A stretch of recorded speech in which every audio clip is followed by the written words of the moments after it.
Hello everybody. I really wanted to title this particular video, Do Men Hate You for Your Message? Now, there are lots and lots and lots of different ways of making people very, very happy. And usually it's by agreeing with them and agreeing with what they basically want to hear and how they want to see the world, whether it's true or whether it's not true.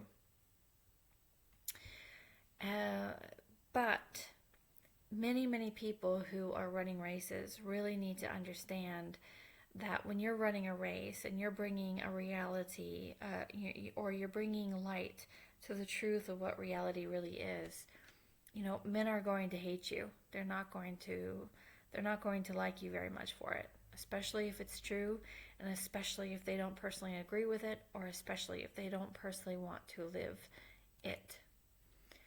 So when you're looking at a message of, say, like Martin Luther King Jr., who really tried to preach about the equality of all men, regardless of color or race or whatever, you saw a man who really, really was speaking to a very segregated society of that particular time, and people were not happy to hear that message, and they really, really came against that message with tremendous violence.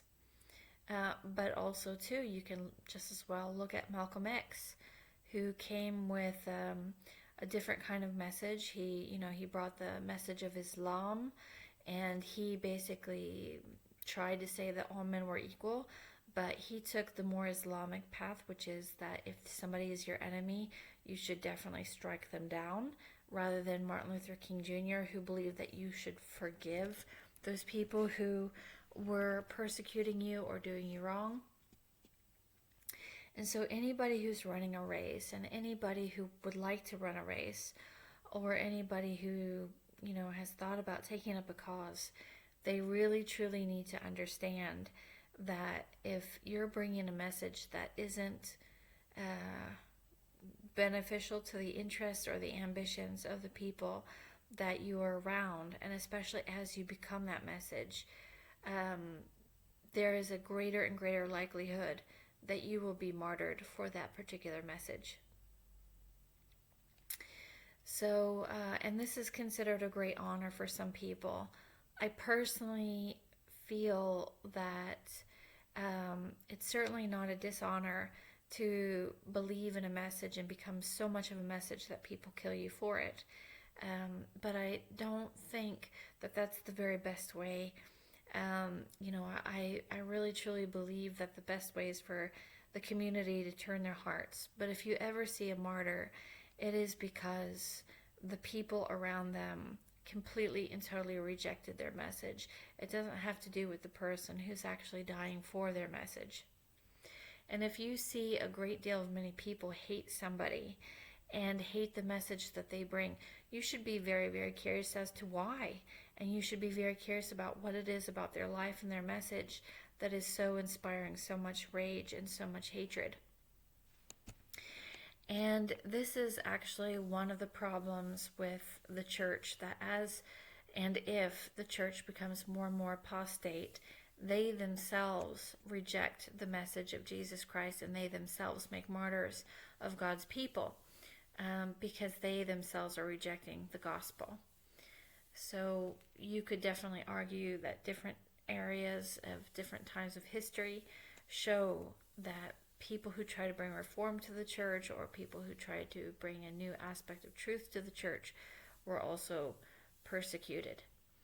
Now, of course, that doesn't mean that just because you're being persecuted means that you have a wonderful and terrific message. Sometimes you have a terrible message, and sometimes the message needs to be tweaked and it needs to be refined, and the person giving it needs to show more respect.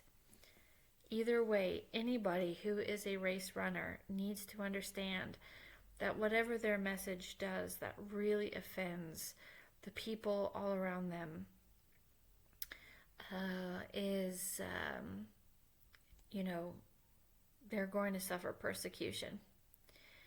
Also, too, those people who are running for God, running according to His race and His heart, those particular people also have to be careful about those who are more of a Judas type personality, who really truly want to sell out a person, you know, they get to the end and they realize, like, hey, geez, you know, I would rather take a reward than to be a part of this person and their message, because their message seems to go nowhere.